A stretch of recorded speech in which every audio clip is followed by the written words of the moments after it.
Hello, good evening students. आज हम पढ़ेंगे करंट इलेक्ट्रिसिटी के चैप्टर में कॉम्बिनेशन ऑफ सेल।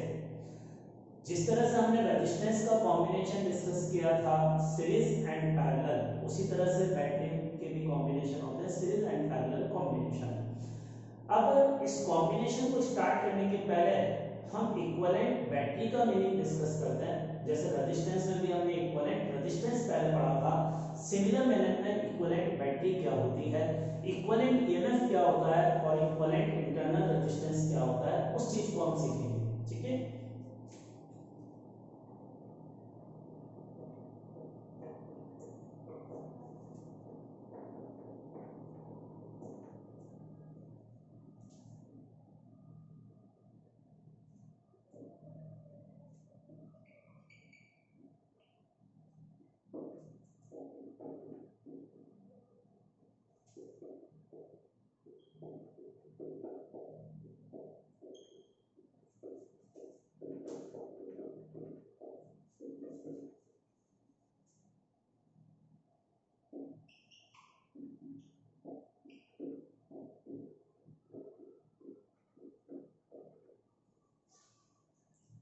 अब देखिए, इक्विवेलेंट बैटरी से मतलब यह है कि एक बॉक्स है, इस बॉक्स में एक से ज्यादा नंबर ऑफ बैटरी है, किसी भी कॉम्बिनेशन में जुड़ी हो सकती है, कितनी भी नंबर ऑफ बैटरी हो सकती है, but more than one battery है। और इस पूरे बॉक्स को हम अगर इस रेजिस्टेंस से कनेक्ट करते हैं, ये एक्सटर्नल रेजिस्टेंस, इससे अगर हम करंट इसको कनेक्ट करते हैं, तो ये पूरा बैटरी का जो कॉम्बिनेशन है इस सर्किट में आई के बराबर करंट फ्लो कराता है। तो अब इस बॉक्स को हम जिस सिंगल बैटरी से रिप्लेस कर सके उसको हम इस बॉक्स की इक्विवेलेंट बैटरी कहते हैं। तो ये वाली इस पूरे बॉक्स को मैं एक सिंगल बैटरी से रिप्लेस कर रहा हूं, लेकिन ये सिंगल बैटरी इक्विवेलेंट तब कहलाएगी जब ये पूरी बैटरियां मिलकर जितना करंट पास कर रही थी उतना ही करंट ये सिंगल बैटरी इसमें पास कर सके। तो हम इस सिंगल बैटरी को इस बॉक्स की इक्विवेलेंट बैटरी कहेंगे। तो अब ये सिंगल बैटरी जो है इसको इक्विवेलेंट बैटरी कहते हैं। और इस क्वांटिटी का मीनिंग क्या होगा, एप्सिलॉन का सिंबल किसके लिए यूज होता है, ईएमएफ के लिए, और इसका क्या नाम हो जाएगा,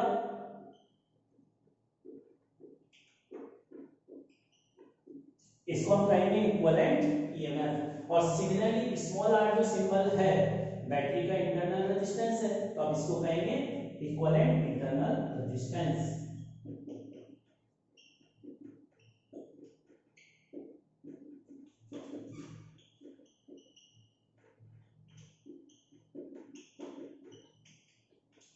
तो ये इक्विवेलेंट बैटरी है।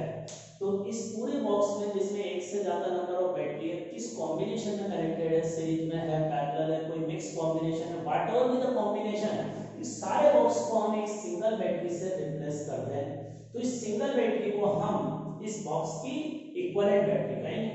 तो करना इसको नोट। अब अगला टॉपिक आता है कॉम्बिनेशन ऑफ बैटरी। कॉम्बिनेशन में हम दो तरह के कॉम्बिनेशन में डिस्कस करते हैं, एक सीरीज कॉम्बिनेशन ऑफ बैटरी और एक पैरेलल। सबसे पहले हम आते हैं सीरीज कॉम्बिनेशन पर।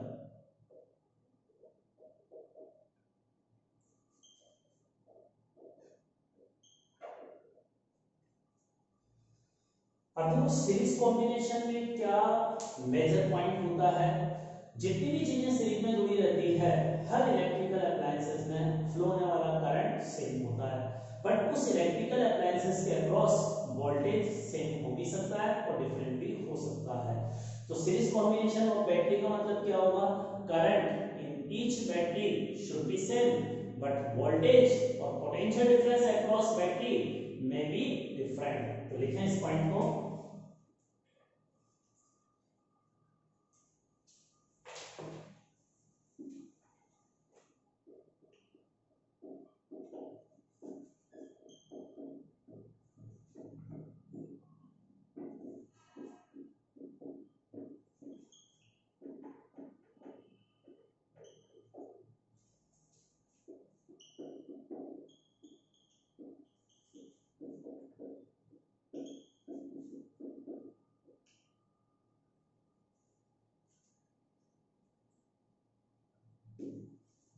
अब देखिए, यहां पर सीरीज कॉम्बिनेशन का मतलब है कि हर एक बैटरी में से पास होने वाला करंट सेम होगा, but voltage across the battery में बी डिफरेंट।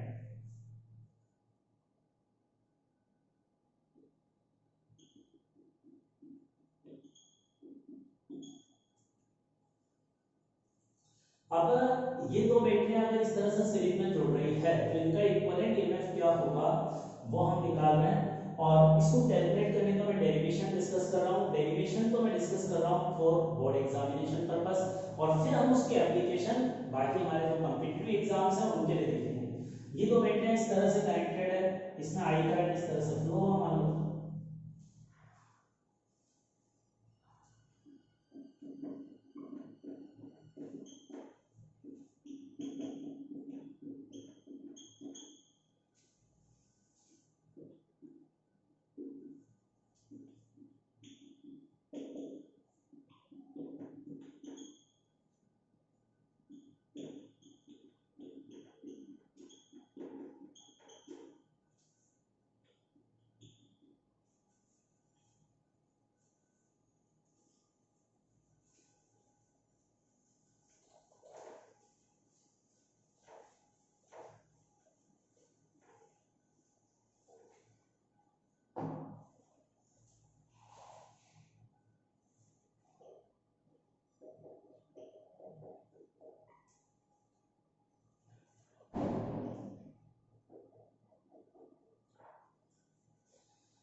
अब देखिए यहाँ पर जैसे दो बैटरी कनेक्टेड है, अब देखिए बैटरी में से हमने करंट इस डायरेक्शन में कंसीडर करा है, मतलब नेगेटिव से पॉजिटिव में करंट जा रहा है। तो अगर किसी इस इलेक्ट्रिकल अप्लायंसेस में माइनस से प्लस की तरफ करंट जा रहा है तो ये बैटरी सोर्स की तरह काम कर रही है। और जब बैटरी सोर्स की तरह काम करती है तो बैटरी के अक्रॉस वोल्टेज का formula epsilon minus I into R होता है। तो इस पहली बैटरी के अक्रॉस वोल्टेज इसके बराबर निकाला, दूसरी बैटरी भी डिस्चार्ज हो रही है, सोर्स की तरह काम कर रही है, तो इसमें भी वोल्टेज ये होगा। अब इसके अक्रॉस कुछ वोल्टेज, इसके अक्रॉस अगर मुझे ए और बी के बीच वोल्टेज निकालना है, जैसे पहली वाली बैटरी के अक्रॉस वोल्टेज V1, सेकंड के अक्रॉस वोल्टेज V2, तो ए और बी पॉइंट के बीच टोटल वोल्टेज V1 और V2 का सम होगा, इसके बराबर लिख दिया। अब V1 V2 की वैल्यू यहां रखूंगा तो ये एक्सप्रेशन आ गया। अब देखिए मुझे क्या करना है, इन दो बैटरियों की जगह एक सिंगल बैटरी रिप्लेस करनी है। तो सिंगल बैटरी का जो इक्विवेलेंट ईएमएफ होगा वो इसके बराबर आएगा। तो इक्विवेलेंट ईएमएफ इन दो बैटरी का इसके बराबर आ गया। और इसको अगर हम सिंगल बैटरी से कंपेयर करें, इसको अगर हम सिंगल बैटरी से कंपेयर करेंगे तो वोल्टेज हमारे पास किसके इक्वल आ जाएगा, इसकी जगह तो इक्विवेलेंट ईएमएफ, इसकी जगह इक्विवेलेंट इंटरनल रेजिस्टेंस। तो ये हमने फॉर्मूले का डेरिवेशन किया। अब मान लो इस सीरीज सर्किट में दो से ज्यादा बैटरी हो, तीन बैटरी हो, तो क्या चेंज होगा, प्लस डैश प्लस डैश। तो इस तरह से हम इक्विवेलेंट बैटरी का ईएमएफ निकाल लेंगे। तो ये इसके फॉर्मूले का हमने डेरिवेशन किया। करना इसको नॉट, इसको अलग से लिख लेते हैं।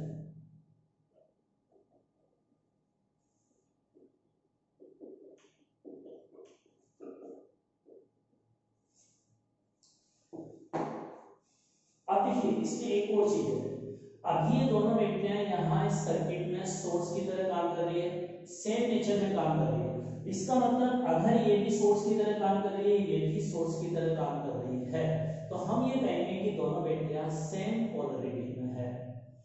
अब अगर जैसे मान लो इस बैटरी का नेगेटिव मैंने राइट हैंड साइड में कर रखा है, इस वाली बैटरी का नेगेटिव भी राइट हैंड साइड में है, दोनों के नेगेटिव टर्मिनल सेम साइड हो तो ये बैटरी दोनों सेम पोलैरिटी में है।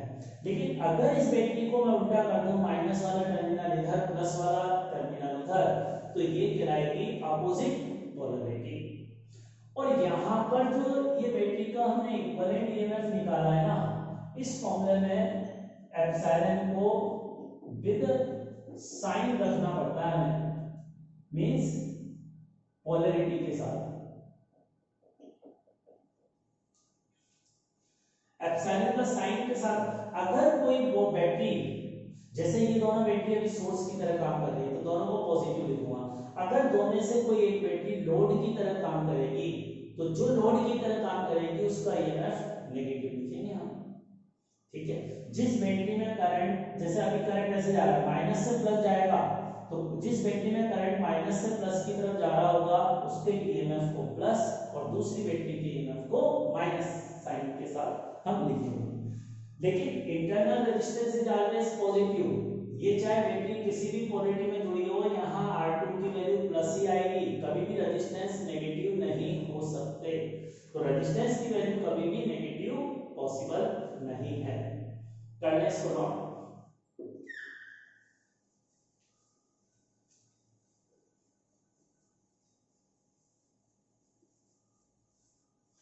अब देखो एक क्वेश्चन इस पर करते हैं हम कंसेप्ट पर।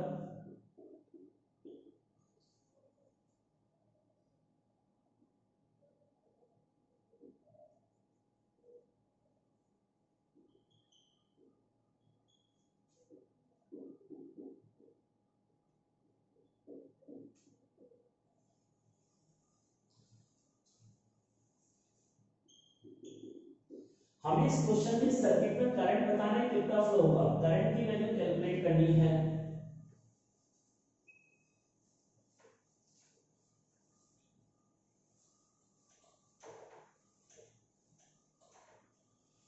अब देखो करंट निकालना है, तो ये दोनों बैटरियां सीरीज में है ना, सेम पोलैरिटी में या रिवर्स। देखो ये 5 वोल्ट की बैटरी जो है इसका पॉजिटिव राइट हैंड साइड में, जबकि दूसरी बैटरी का नेगेटिव राइट हैंड साइड में, तो ये अपोजिट पोलैरिटी में। अपोजिट का मतलब एक प्लस होगी एक माइनस होगी। अब लेकिन इसमें करंट किस डायरेक्शन में डिसाइड होगा। देखो ये 5 वोल्ट की बैटरी है, इसका ईएमएफ कम है, ये 10 वोल्ट की बैटरी है, ये बड़ी बैटरी है। तो जो बड़ी बैटरी होती है वो सोर्स की तरह काम करती है। अगर दो ही बैटरियां सर्किट में हो तो जो सबसे बड़ी बैटरी होगी वो सोर्स की तरह काम करेगी, और सोर्स का मतलब इस बड़ी बैटरी के अकॉर्डिंग करंट का डायरेक्शन डिसाइड होगा, तो करंट ऐसा फ्लो होगा। ठीक है, करंट इस डायरेक्शन में फ्लो होगा। अब करंट को निकालने का फॉर्मूला क्या है, E equivalent upon R equivalent plus capital R। ठीक है, ये करंट को निकालने का फॉर्मूला इक्विवेलेंट है। अब दोनों बैटरियों का इक्विवेलेंट ईएमएफ निकालेंगे, ऊपर रख देंगे, इक्विवेलेंट इंटरनल रेजिस्टेंस निकालकर सॉल्व कर लेंगे। कई बार क्या होता है सर्किट में, जैसे अभी एक्सटर्नल रेजिस्टेंस ये 10 ओम का है, अगर एक्सटर्नल रेजिस्टेंस 1 से ज्यादा हो तो हम यहाँ R की जगह R इक्विवेलेंट लिख सकते हैं। उन 1 से ज्यादा एक्सटर्नल रेजिस्टेंस का भी इक्विवेलेंट निकालेंगे। अब देखो इसका करंट कैसे निकाला जाएगा।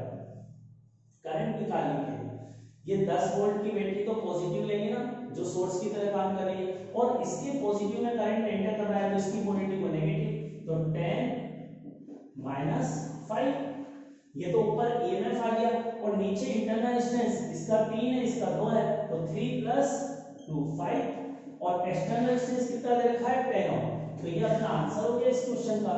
इसको सॉल्व कर लेते हैं। 5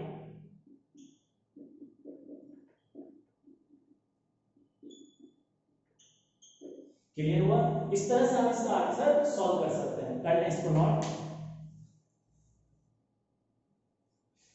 अब नेक्स्ट प्रॉब्लम और इसी तरह की लिखें क्वेश्चन।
देखो अब इस क्वेश्चन के 4 पार्ट है।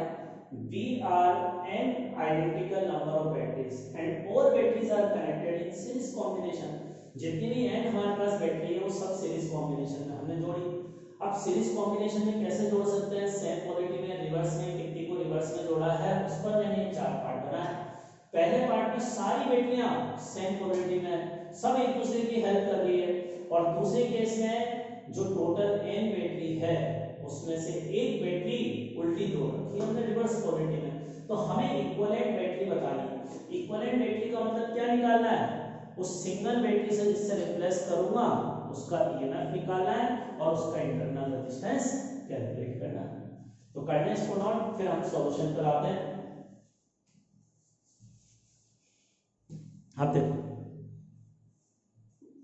सबसे पहले फर्स्ट पार्ट को डिस्कस करते हैं। ठीक है, अगर हम सारी बैटरियों को सीरीज में जोड़ रहे हैं सेम क्वांटिटी में, तो सॉल्यूशन क्या होगा?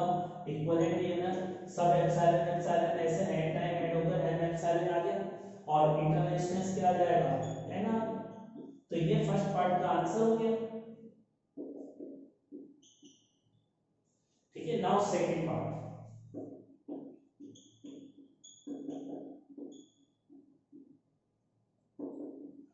देखो, इंटरनल रेजिस्टेंस का इक्विवेलेंट निकालूंगा तो हर पार्ट में n into r होगा, चारों पार्ट में, क्योंकि इंटरनल रेजिस्टेंस इस चीज पर डिपेंड नहीं करता है कि बैटरी को हमने सेम क्वालिटी में जोड़ा है या रिवर्स में। अब ईएमएफ जरूर बदलेगा।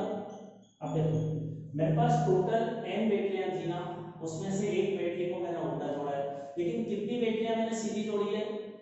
n-1। एक बैटरी रिवर्स से जोड़ी है तो n-1 बैटरी का तो ईएमएफ जोड़कर इतना हो जाएगा ना, और जो एक बची बैटरी है उसका ईएमएफ क्या होगा? Minus epsilon. एक बैटरी को मैंने रिवर्स में जोड़ा है तो उसका एप्सिलॉन नेगेटिव आएगा, और n-1 को सेम क्वांटिटी में जोड़ा है। अब इसको सॉल्व करूंगा तो n-2 के बराबर आएगा। तो ये इसका एक और आंसर। क्लियर हुआ सेकंड पार्ट? अगर एक बैटरी को रिवर्स से जोड़ता हूं ना, तो एक और सेम क्वालिटी में जो बैटरी है उसको वैनिश कर देती है, उसको खा जाती है। तो एक बैटरी को रिवर्स में जोड़ने से दो बैटरी का नुकसान होता है।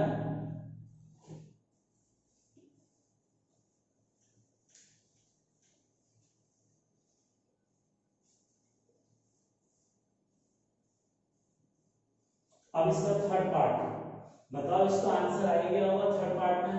अगर दो बैटरी को रिवर्स में जोड़ेंगे तो आंसर क्या होगा? n-, अगर मैंने दो बैटरी को रिवर्स में जोड़ा है तो n-2 बैटरी को मैंने सेम क्वांटिटी में जोड़ा है, और जो दो रिवर्स जोड़ी है उसका ईएमएफ तो नेगेटिव आएगा, तो ये आ गया। अब इसको सॉल्व करूंगा तो क्या आ जाएगा? n-4 epsilon. तो ये इसका इक्विवेलेंट ईएमएफ हो गया।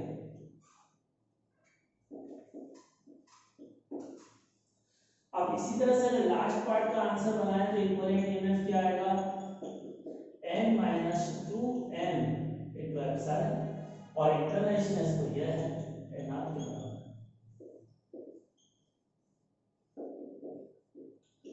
और इसको हम एक तरह से फॉर्मूले की तरह यूज कर सकते हैं। अगर मैंने सारी बैटरियों को सेम क्वालिटी में जोड़ा है, मतलब रिवर्स में एक को भी नहीं जोड़ा, तो m की वैल्यू 0 है।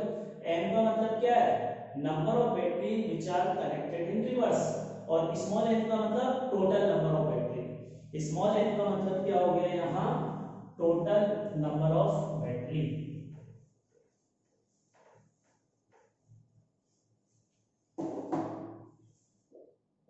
टोटल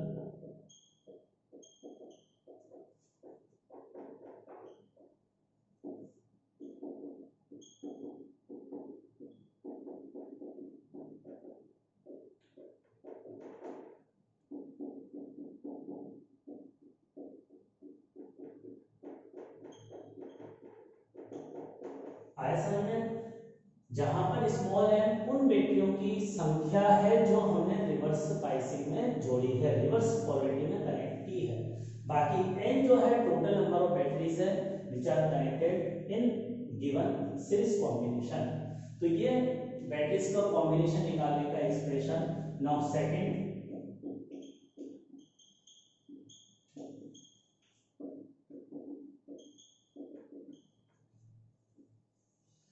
अभी तक हम सीरीज कॉम्बिनेशन पढ़ रहे थे, अब अगला है parallel combination of battery. Parallel combination of battery की डेफिनेशन क्या कहेंगे? पैरेलल कॉम्बिनेशन में क्या सेम होगा? हर एक बैटरी के अक्रॉस वोल्टेज सेम होगा, बट हर एक बैटरी में करंट सेम होना जरूरी नहीं है।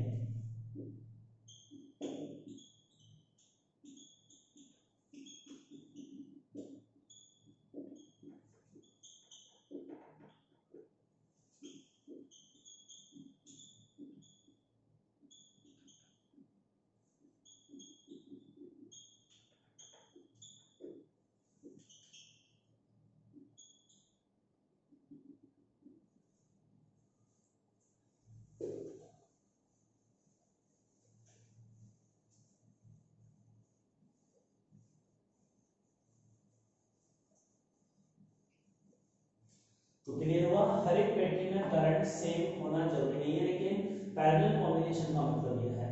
अब वापस इसका derivation board exam point of view से एनसीईआरटी में दे भी रखा है डेरिवेशन, तो हमें करना जरूरी है, जनरली एग्जाम में पूछा जाता है। तो पहले मैं डेरिवेशन करा रहा हूं।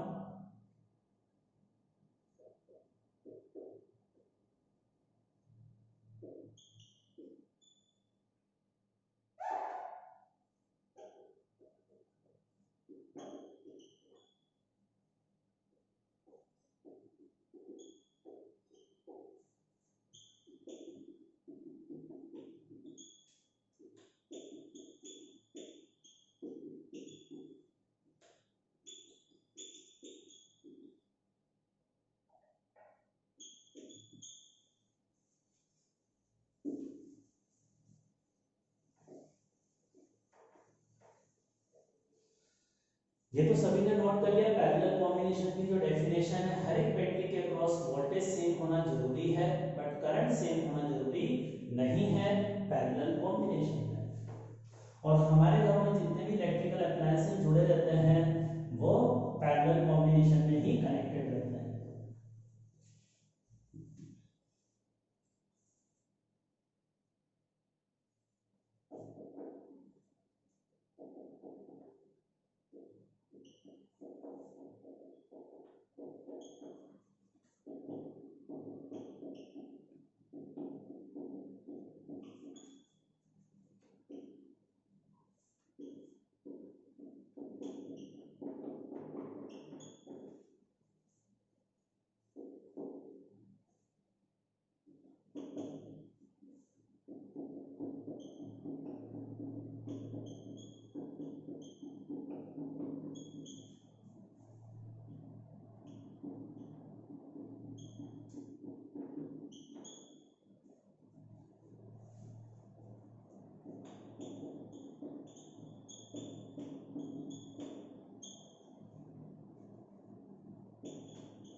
अब देखिए इसका डेरिवेशन कैसे हमने किया। यहाँ ये एक बैटरी कंसीडर की, ये दूसरी बैटरी कंसीडर की। अब ये दोनों बैटरियां जो है, जैसे इसका पॉजिटिव टर्मिनल इधर ही है, तो ये सोर्स की तरह काम करना हमने कंसीडर किया, तो इसमें से करंट ऐसे जा रहा है, हमने इसमें से इधर करंट माना, इसमें से इधर करंट माना। अब देखो दोनों में करंट माइनस से प्लस की तरफ फ्लो रहा है, तो दोनों बैटरियां सेम पोलैरिटी में है, दोनों सोर्स की तरह काम कर रही है। अब इस पॉइंट पर जंक्शन जो लगा दिया, I1 और I2 इनकमिंग करंट और यहां से आउटगोइंग करंट I के बराबर कंसीडर किया है, ये जंक्शन लग गया। ये दोनों बैटरियों के अक्रॉस वोल्टेज सेम होगा, और बैटरी अगर डिस्चार्ज हो रही है तो वोल्टेज का फॉर्मूला होता है epsilon minus I into R। इससे हमने पोटेंशियल डिफरेंस निकालेंगे, दोनों बैटरी के अक्रॉस वोल्टेज सेम होगा। अब देखो मैं क्या कर रहा हूं, यहां इस वाली इक्वेशन से I1 की वैल्यू निकाल के इसमें रख दूंगा, तो I1 की वैल्यू यहां से क्या आएगी, b उधर जाएगा, ये इधर आएगा, तो I1 की वैल्यू क्या आ जाएगी, या I1 की या I2 की। अब इसको सॉल्व किया तो ये आएगा। इस इक्वेशन में फिर इससे ही हमने ये वैल्यू लिख ली, ये जो ब्रैकेट वाली टर्म है ना, इससे पूरी इक्वेशन को डिवाइड कर दिया, आई की जगह वो ले गया और बी की जगह इधर लिया है, तो ये एक्सप्रेशन हमारे पास आ गया। अब ये एक्सप्रेशन आने के बाद बैटरी के क्रॉस वोल्टेज है, दोनों बैटरियां पैरेलल में हैं, तो वोल्टेज बराबर होगा, और जो दोनों बैटरी की इक्विवेलेंट बैटरी होगी उसमें भी वोल्टेज यही होगा, और इक्विवेलेंट बैटरी भी ऐसे डिस्चार्ज होगी तो उसमें वोल्टेज का formula epsilon minus I into R होगा ना। अब इन दोनों इक्वेशन को कंपेयर करेंगे तो एप्सिलॉन की जगह तो ये पूरा वैल्यू आ गई, और आर की जगह वैल्यू लोगे तो ये एक्सप्रेशन आ जाएगा, तो ये आर इक्विवेलेंट को निकालने का फॉर्मूला है। कर लें इस्तेमाल। अब देखो इसको हम सॉल्व करते हैं, यहाँ ऊपर और नीचे एलसीएम ले लेते हैं, तो एप्सिलॉन इक्विवेलेंट की वैल्यू हमारे पास आएगी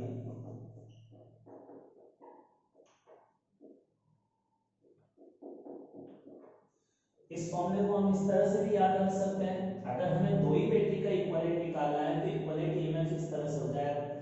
अब लेकिन यहाँ पर एप्सिलॉन 1 और एप्सिलॉन 2 को विद साइन रखना है, एप्सिलॉन की वैल्यू तो क्या होगी, विद साइन होगी। अब विद साइन का मतलब क्या है, अभी देखो मैंने इसमें से इधर करंट माना है, इसमें से भी इधर करंट माना है, यार ऐसे समझो यहाँ पर इस एक्सटर्नल रेजिस्टेंस में करंट इधर गया ना, तो ये ए पॉइंट, ये बी पॉइंट, ये ए पॉइंट, ये बी पॉइंट, अगर मैं इसमें करंट इधर की तरफ मान रहा हूं, इसका मतलब ए का पोटेंशियल बी से ज्यादा है, तो जो बैटरी का पॉजिटिव टर्मिनल ए की तरफ होगा ना, इसका ईएमएफ पॉजिटिव लिखूंगा। अब इस वाली बैटरी का पॉजिटिव टर्मिनल ए की तरफ है तो इसका ईएमएफ पॉजिटिव लिखना है, और इस वाली बैटरी का बड़ी लाइन जो है ए की तरफ है तो ये भी ईएमएफ पॉजिटिव लिखना है।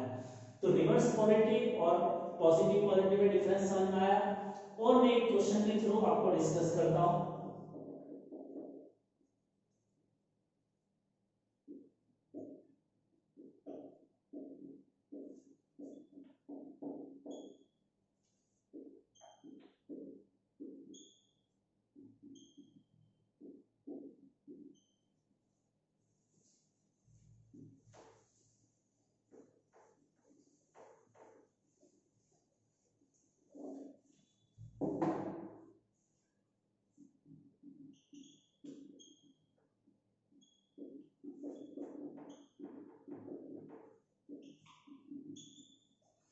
अब देखो इस क्वेश्चन में हमें इस एबी वायर में करंट बताना है कितना होगा, ये अपना क्वेश्चन है, करो कैलकुलेट।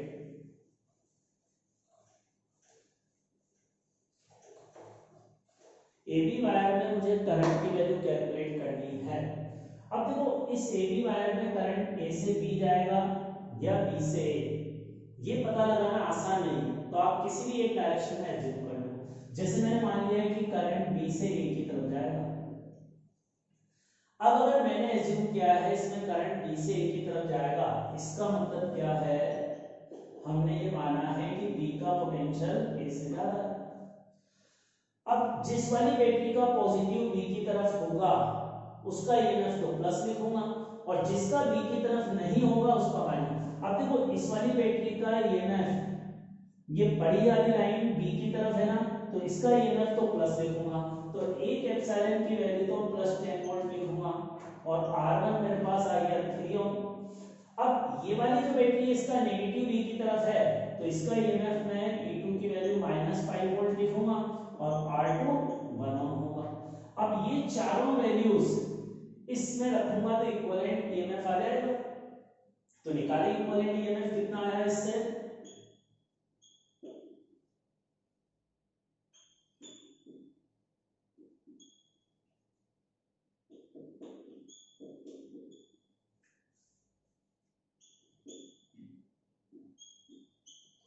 अब देखो ये इक्विवेलेंट ईएमएफ माइनस आ गया, इसका मतलब हमने जो करंट का डायरेक्शन माना है वो गलत माना है। असल में इसको ईएमएफ ये लेकर आप आंसर करंट का निकालोगे तो करंट नेगेटिव आएगा, और नेगेटिव करंट आने का मतलब वो ये डिसाइड करता है कि बी से ए करंट नहीं जाएगा, करंट ए से बी की तरफ फ्लो होगा। चलो हम तो करंट की वैल्यू निकालते हैं अब।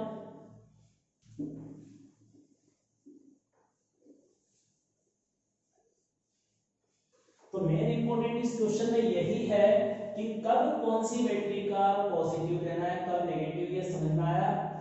इस रेजिस्टेंस में मुझे करंट निकालना है, तो इस रेजिस्टेंस में पहले करंट किसी भी एक डायरेक्शन में एज्यूम कर लूंगा, ऊपर माना तो इस बी पॉइंट का पोटेंशियल ए से ज्यादा है। अब जिस बैटरी का पॉजिटिव बी की तरफ होगा उसका ये प्लस लिखना है, दूसरी का माइनस लिखना है। अब इंटरनल रेजिस्टेंस का इक्विवेलेंट, इंटरनल रेजिस्टेंस के इक्विवेलेंट का फॉर्मूला क्या था, R1 R2 upon R1 plus R2। तो ये कितना हो गया 1 इंटू 3 डिवाइडेड बाई 4, तो 3/4 आया। अब बैटरी से पास होने वाले करंट का फॉर्मूला क्या था,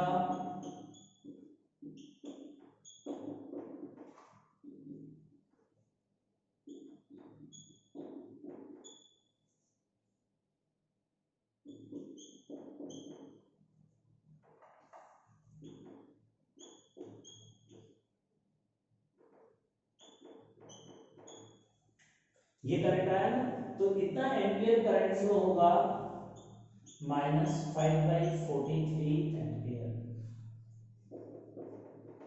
अब देखो आंसर माइनस में नहीं लिखेंगे, आंसर लिखेंगे +5/43, लेकिन किधर से किधर, ए टू बी एम्पियर इतना करंट फ्लो होगा। तो ये करंट को हम इस तरह से निकालते हैं। तो मेरे ख्याल से ये समझ में आ गया होगा। ये क्वेश्चन बहुत इंपॉर्टेंट है, लगभग हर एग्जाम में पूछा जा चुका है, आईआईटी मेन, एडवांस, नीट के सभी एग्जाम्स में पूछा जा चुका है क्वेश्चन। तो बहुत इंपॉर्टेंट क्वेश्चन है। चलो अगला क्वेश्चन करते हैं।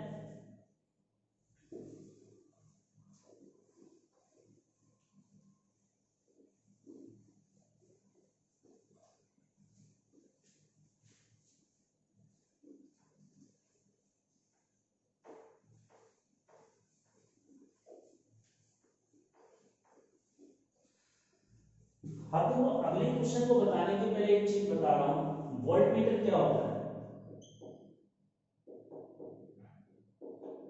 वोल्टमीटर का काम होता है, यूज क्या होता है, to measure potential difference. Potential difference को मेजर करने के लिए काम में आता है। अब आइडियल वोल्टमीटर जो होता है ना, आइडियल वोल्टमीटर,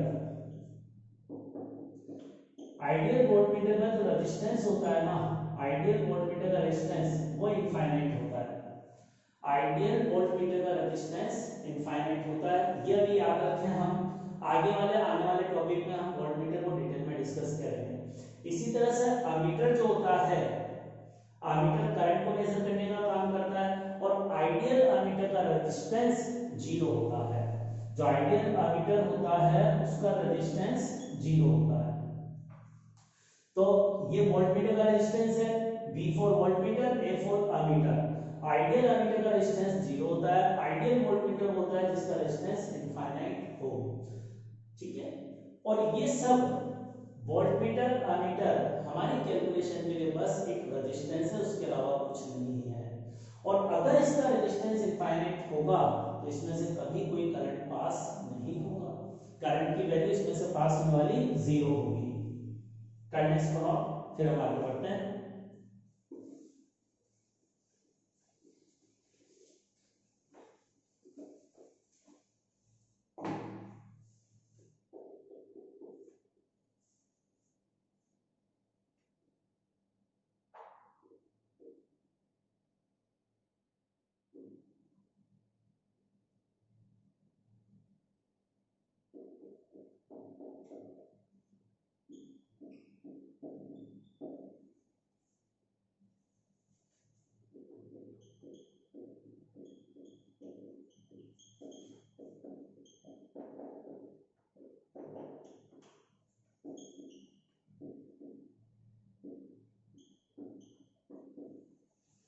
अब देखो ये हमारा क्वेश्चन है, हमें वोल्टमीटर की रीडिंग बतानी है।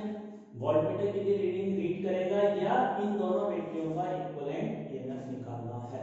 तो इक्विवेलेंट ईएमएफ का आंसर निकालो या बैटरी इस वोल्टमीटर की रीडिंग निकालो, बात बराबर है, दोनों के आंसर सेम आएंगे। अब देखो इस क्वेश्चन को कैसे सॉल्व करेंगे, ये बताओ, ये दोनों बैटरियां किस कॉम्बिनेशन में है, पैरेलल में, तो पैरेलल। लेकिन ये दोनों बैटरियां पैरेलल कॉम्बिनेशन में है, ठीक है, दोनों बैटरियां पैरेलल कॉम्बिनेशन में है। तो ये बैटरी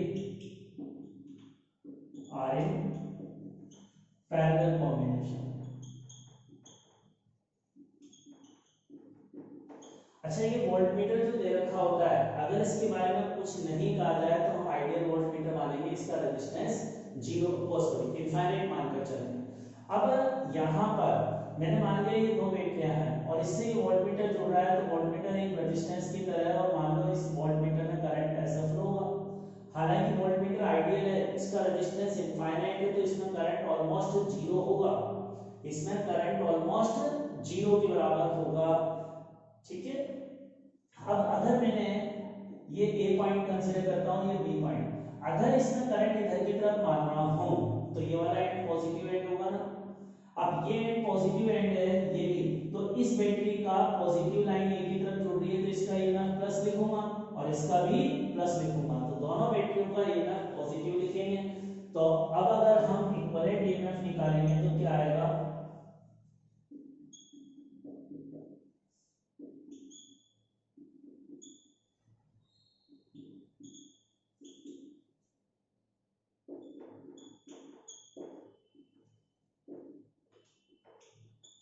ये अपना आंसर आएगा 40/3 वोल्ट, 40/3 वोल्ट के बराबर ये आंसर आ गया। तो इस तरह से हम इसका क्वेश्चन सॉल्व कर लेंगे, दोनों बैटरियों को पैरेलल कॉम्बिनेशन में कंसीडर किया, इक्विवेलेंट ईएमएफ लिया गया। अब देखो इस क्वेश्चन को सॉल्व करने के हमारे पास दो मेथड है, एक मेथड तो ये है, इसको हम फर्स्ट मेथड कह देते हैं। अब सेकंड मेथड, सेकंड मेथड ये है, जब ये वोल्टमीटर आइडियल है तो इसमें तो करंट जाएगा ही नहीं, और अगर आइडियल वोल्टमीटर है इसमें करंट नहीं जाएगा, तो यहाँ एक तरह से वोल्टमीटर क्या है, इनफाइनाइट रेजिस्टेंस का, तो इसमें से करंट नहीं जाएगा, तो यहाँ इनफाइनाइट रेजिस्टेंस का मतलब ओपन सर्किट बना सकता हूँ इसको। ओपन सर्किट बनाने का मतलब यह है, ये दो बैटरियां थी, यहाँ हमारा वोल्टमीटर जुड़ रहा था, तो वोल्टमीटर का रेजिस्टेंस इनफाइनाइट है, उसमें करंट नहीं जाएगा, तो इसको ओपन सर्किट से रिप्रेजेंट कर दें। अब देखो अगर ओपन सर्किट है तो यहाँ अगर इस बैटरी से करंट इधर गया, इससे भी इधर गया, तो इधर तो रास्ता है ही, तो इसका मतलब इस लूप में करंट ऐसे ही घूमेगा, ऊपर तो करंट जा ही नहीं रहा, और अगर इनमें करंट ऐसे जा रहा है, यहाँ पर करंट इस तरह से फ्लो हो रहा है, तो ये दोनों बैटरियां तो सीरीज कॉम्बिनेशन में होगी ना, सेम ही करंट फ्लो होगा। तो सीरीज, पहले वाले के मेथड में मैंने दोनों बैटरियों को पैरेलल कॉम्बिनेशन में कहा था, अब यहाँ मैं सेकंड मेथड में दोनों को सीरीज कॉम्बिनेशन में मान रहा हूँ। अब देखो दोनों बैटरियों को सीरीज कॉम्बिनेशन में मानूंगा तो किसका ईएमएफ ज्यादा है उसके हिसाब से करंट का डायरेक्शन डिसाइड होगा। ये 10 वोल्ट की है, ये 15 वोल्ट, तो 15 वोल्ट की बड़ी है तो इसमें करंट इधर की तरफ फ्लो होगा। अब यहां से करंट इधर जाएगा, फिर ये सारा करंट इधर घूमेगा, और ऐसी कोई बात नहीं, अगर सीरीज में आपको करंट का डायरेक्शन आपने उल्टा भी मान लिया ना, अपना आंसर माइनस आ जाएगा, तो ऐसे परेशान होने की जरूरत नहीं है। तो करंट का डायरेक्शन हमने इस तरह से माना। अब करंट का डायरेक्शन मानने के बाद इसका आंसर याद रखना 40/3, यही हमारे सेकंड मेथड से भी आना चाहिए, सीरीज कॉम्बिनेशन। ये आंसर अभी हमने फर्स्ट मेथड में दोनों बैटरियों का पैरेलल कॉम्बिनेशन से सॉल्व किया, अब सेकंड मेथड में मैं इन दोनों बैटरियों को सीरीज कॉम्बिनेशन से सॉल्व करके बता रहा हूं। तो अब देखिए यहां करंट को निकालने का फॉर्मूला क्या था, epsilon divided by R equivalent plus capital R. अब एप्सिलॉन को क्या लिखूंगा, ये 15 वोल्ट की बैटरी है और ये 10 वोल्ट की बैटरी है 2 ओम की, और करंट का डायरेक्शन तो इसके पॉजिटिव में से निकल रहा है ना करंट, तो इसका ईएमएफ प्लस और इसके पॉजिटिव में करंट एंटर कर रहा है, तो इसको माइनस लिखूंगा। अब दोनों सीरीज में है तो इसका ईएमएफ तो प्लस, इसका माइनस, तो क्या आ गया 15 प्लस माइनस 10, और नीचे अब देखो ये इंटरनल रेजिस्टेंस इसका 2 है, इसका 1 है, तो टोटल इंटरनल रेजिस्टेंस 3 हो गया, और एक्सटर्नल रेजिस्टेंस R, इस पूरे सर्किट में रेजिस्टेंस कितना है, एक्सटर्नल तो है ही ना कोई रेजिस्टेंस, तो एक्सटर्नल रेजिस्टेंस की वैल्यू मैं 0 रखूं। अब इससे करंट कितना आया हमारे पास 5/3 एम्पीयर, इस लूप में इतना करंट फ्लो होगा। अब देखो इस लूप में इतना करंट फ्लो होगा तो मुझे तो वोल्टमीटर की रीडिंग बतानी। अब अगर वोल्टमीटर के इस पॉइंट को A कहूं, इसको B पॉइंट कहूं, तो यहाँ का पोटेंशियल A माना तो इस पॉइंट का पोटेंशियल भी A होगा, इसका भी A होगा, इसका B कंसीडर किया तो यहाँ भी B होगा और यहाँ भी B होगा। अब देखो मैं इस ऊपर वाली बैटरी के अक्रॉस वोल्टेज निकालूं या नीचे वाली वोल्ट, इस ऊपर वाली बैटरी ए और बी के बीच जुड़ रही है ना, तो ए और बी के बीच पोटेंशियल डिफरेंस वही होगा जो इस ऊपर वाली बैटरी के अक्रॉस वोल्टेज होगा या नीचे वाली बैटरी के अक्रॉस वोल्टेज होगा। मतलब ये बैटरी और ये वोल्टमीटर तीनों पैरेलल कॉम्बिनेशन में है ना, तो तीनों में वोल्टेज बराबर होगा। और मुझे वोल्टमीटर की रीडिंग पता नहीं, वोल्टमीटर की रीडिंग का मतलब क्या है, ए और बी के बीच पोटेंशियल डिफरेंस, और यहाँ जो पोटेंशियल डिफरेंस होगा वही इस बैटरी के अक्रॉस होगा, वही इस बैटरी के अक्रॉस होगा। तो बेसिकली जो वोल्टमीटर की रीडिंग होगी वो क्या होगी, बैटरी के अक्रॉस वोल्टेज के बराबर। अब लेकिन बैटरी के अक्रॉस वोल्टेज का फॉर्मूला क्या है, दो फॉर्मूला है, एप्सिलॉन माइनस IR और एप्सिलॉन प्लस IR। तो ये वाली बैटरी में अगर करंट इधर की तरफ जा रहा है तो ये तो क्या हो रही है, चार्ज हो रही है। अगर चार्ज हो रही है तो इस ऊपर वाली बैटरी में तो वोल्टेज का फॉर्मूला एप्सिलॉन प्लस IR होगा। ये डिस्चार्ज हो रही है, इसमें एप्सिलॉन माइनस IR होगा। अब मैं वोल्टेज इससे भी निकाल सकता हूं, इससे भी निकाल सकता हूं, दोनों बराबर आने चाहिए। तो जैसे ऊपर वाली बैटरी में क्या फॉर्मूला लगेगा, एप्सिलॉन माइनस IR। इस ऊपर वाली बैटरी को 1 के सफिक्स से बता रहा हूं, तो एप्सिलॉन नहीं, एप्सिलॉन प्लस IR। ऊपर वाली बैटरी डिस्चार्ज हो रही है, एप्सिलॉन 1 R1। अब देखो ऊपर वाली बैटरी का वोल्टेज 10 है, करंट कितना था, ये था 5/3, और रेजिस्टेंस ऊपर वाली बैटरी का 2 ओम के इक्वल। अब इसको सॉल्व करने पर आंसर ही आना चाहिए 40/3। आ रहा है या नहीं, 3 एलसीएम यहां से 30 प्लस 10 तो 40/3 आंसर आ रहा है। तो इस तरह से हम आंसर निकाल सकते हैं। सिमिलरली आप नीचे वाली बैटरी से निकालो, नीचे वाली बैटरी देखेंगे तो वो डिस्चार्ज हुई है तो उसके across voltage epsilon 2 minus I into R2 होगा, उसका एप्सिलॉन 15 है, करंट तो दोनों बैटरी में सेम जा रहा है और उसका इंटरनल रेजिस्टेंस कितना है, 1 ओम। इसको सॉल्व करके देख लो, वही 40/3 के बराबर आंसर आ रहा है। तो यहाँ इस क्वेश्चन में ये वोल्टमीटर आइडियल है, इसमें तो करंट जाएगा नहीं, और करंट जाएगा तो वो बहुत कम होगा, न कि बराबर करंट। तो हम इन दोनों बैटरियों को पैरेलल कॉम्बिनेशन में लें या हम सीरीज कॉम्बिनेशन में कंसीडर करें, इसका ईएमएफ निकालोगे तो आंसर सेम आएगा। ठीक है, कर लें इसको।